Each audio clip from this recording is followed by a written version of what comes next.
Hello students, welcome back to Physics Made Simple by Professor Milind Kulkarni. In last lecture, we have studied, or in our last video, you have checked about Einstein's photoelectric equation, characteristics of photoelectric effect.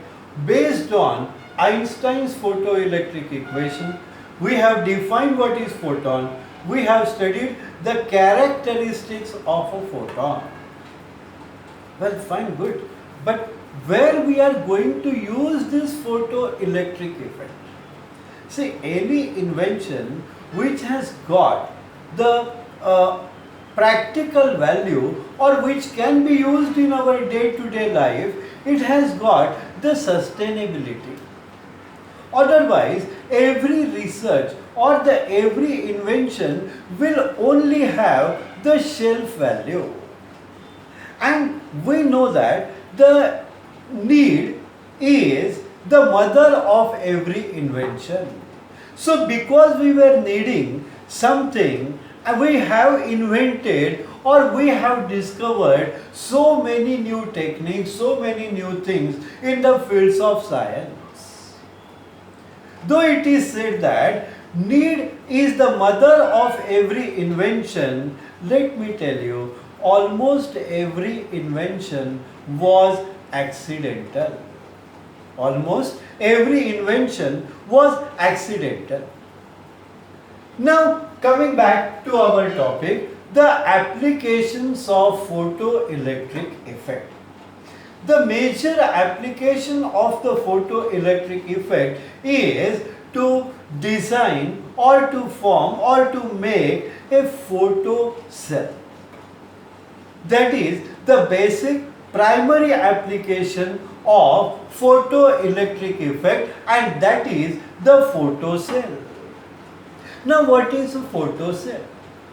The device which can produce energy by using the light, or the device which can produce electricity using the light energy, that is called as a photocell.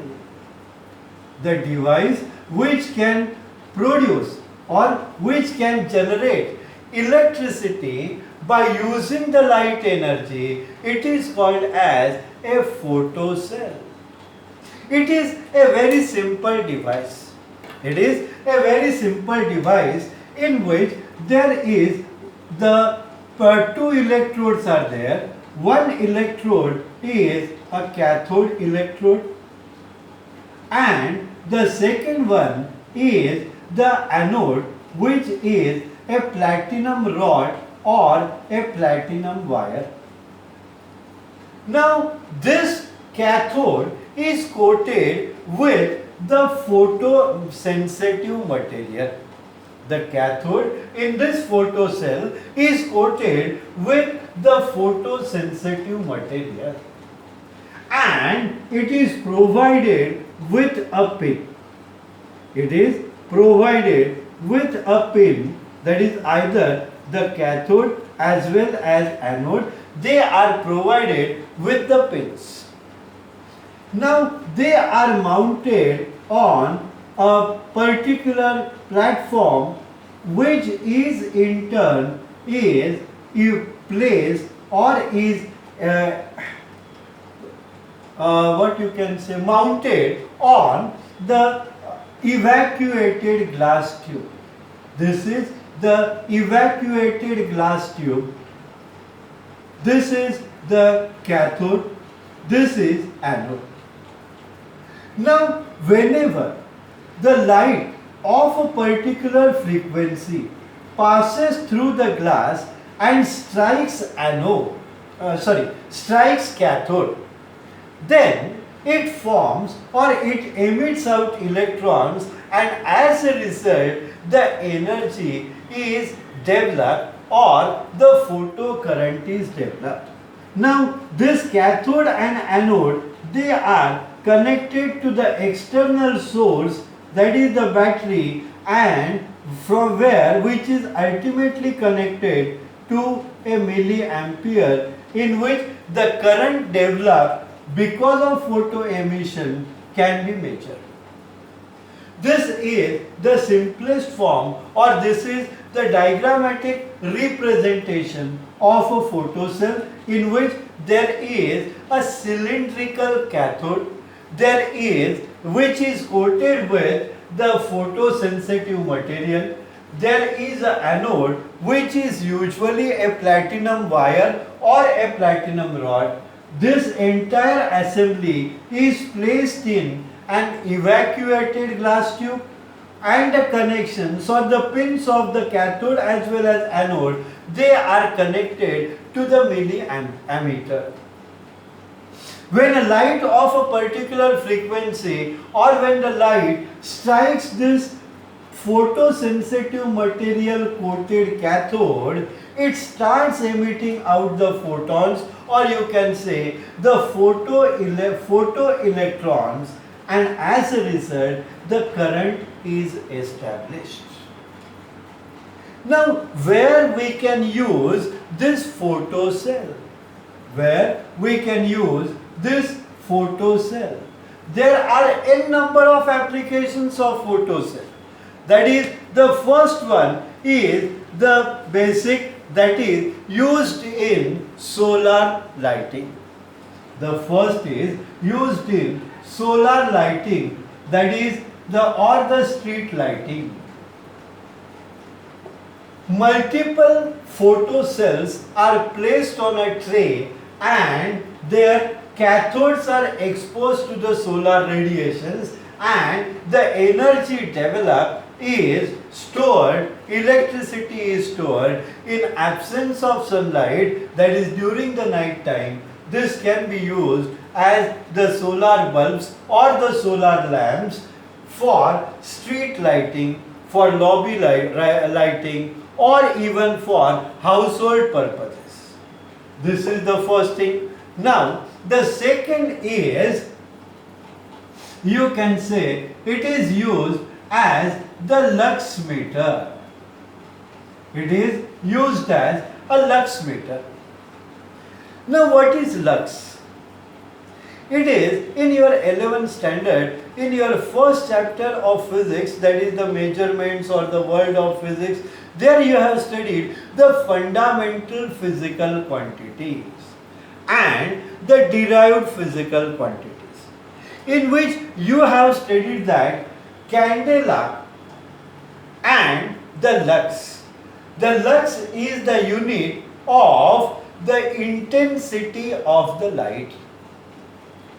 Now, especially whenever we want the intensity or the brightness of the light, the required brightness or the intensity can be determined by the lux meter. It is as good as our TV remote, which is handy, portable. You can carry it in your pocket, and whenever you find that the light is not proper, that is the light intensity is insufficient, you can take out that lux meter and check the intensity of the light. If it is required as prescribed by your channel, then, or as prescribed or as required, that is the use of the lux meter, and there where we are using again the photocells. Then in a photography, there is a meter called as exposure meter. There is a device which is called as exposure meter. Whenever you are taking negative, or when in a developing room, when the negative is placed on the developing platform, where it is subjected to a particular light, which is a red light. Now, in this red light, how much it is to be exposed to the red light, there is a shutter in that. Using that shutter, you can determine or you can manually operate the exposure time for the negative. From that negative, then the light penetrates, and then it comes to the photographic plate or the paper, where it is developed into your proper photo. So exposure meter is the third practical application of the photocell. Then you have the Bulgar alarms, that is, which are used in our cars, which are used in our societies against the thefts. Now a continuous photo current is established in the circuit, and because somebody is trying to do some nonsense with your car or with your device, as soon as he touches, the circuit is broken and the alarm starts ringing. So in Bulgar alarms, the photocells are used. Then you have smoke detectors. Again works on the same principle of the Bulgar alarm. And there is one more beautiful application of photocell, and that is known as what? Or that is used in reproduction of sound.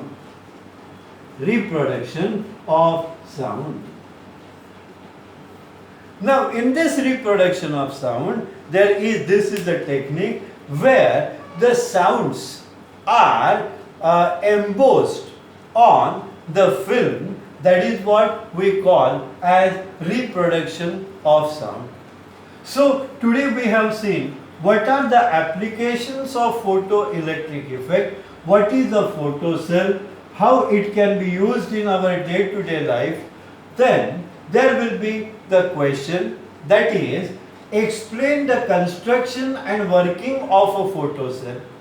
Or there will be a question, with the help of a neat label diagram, explain the construction and working of a photocell, or draw a neat label diagram of a photocell and then give the applications of photocell.